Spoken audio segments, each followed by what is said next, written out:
At para naman sa sports balita, Updates at pinakahuling mga usapin sa mundo ng palakasan. Atin ang pakinggan dito sa Ang Pilipinas Ngayon. pinangaralan bilang PBA Press Corps Pilipinas Live Player of the Week si Alain Maliksi ng Meralco Bolts dahil sa kanyang pambihirang performance nitong linggo laban sa Ginebra Gin Kings. Nakagawa ng 25 puntos si Maliksi para pangunahan ng Bolts laban sa Ginebra 91-73. 4 na puntos lamang ang nagawa ni Maliksi laban sa Northport, subalit laban sa Gin Kings ay nakagawa ng 4 na 3-pointers para trangkuhan ang Meralco at ibigay ang kauna-unahang talo ng Ginebra.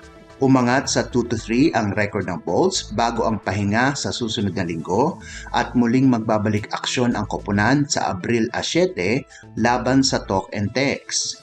Dinaig ng 36 anyos na si Maliksi ang ka-teammate na si Chris Newsom at Junmar Fajardo ng San Miguel Beer para sa Lingguhang Award.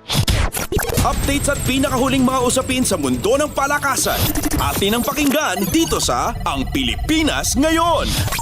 Balik sa pagkapanalo ang defending champion Creamline pagkatapos ang nakakagulat na pagkatalo laban sa Cherry Tigo. Dinomina ng Cool Smashers ang Capital One 25-18, 25-14 at 25-15 sa 2024 Premier Volleyball League o PVL All-Filipino Conference na ginanap sa Smart Araneta Coliseum sa Quezon City. Kinuha ni Tots Carlos ang Player of the Game Award pagkatapos gumawa ng 14 na puntos galing sa 12 attacks, 1 block at 1 service ace. Si Jorel Singh naman ang nanguna para sa Solar Spikers na nakagawa din ng 14 na markers. Balik sa tuktok ng team standings ang Creamline sa record nitong 5-1 habang bagsak ang Capital One sa 1-5. Updates at pinakahuling mga usapin sa mundo ng palakasan. Atin ang pakinggan dito sa Ang Pilipinas Ngayon. Hindi makakapaglaro ang top pick ng Team Japeth na si Christian Stan Hardinger sa PBA All-Star itong weekend pagkatapos magkasakit ang Barangay Ginebra big man bago pa man lumipad patungong Bacolod City. Ayon kay Deputy Commissioner Eric Castro, nagsusuka raw at hindi maganda ang pakiramdam ng Filipino-German na si Stan Hardinger. Dahil late na ang abiso, hindi na siya mapapalitan sa koponan ni Japeth Aguilar. Pinili ni Aguilar si Stan Hardinger bilang first overall pick sa All-Star drafting. Si Stan Hardinger ang ikatlong miyembro ng koponan na hindi makakapaglaro pagkatapos ni na teammate Scotty Thompson at Tyler Teo ng Phoenix. Subalit papalitan siya ni Ginebra rookie Ralph Koo sa Skills Challenge.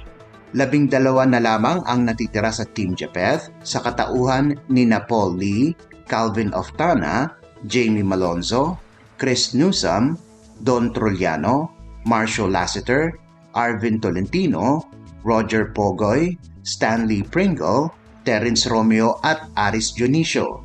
Si Pogoy at Dionisio ay huling dinagdag kapalit ni Teo at Thompson.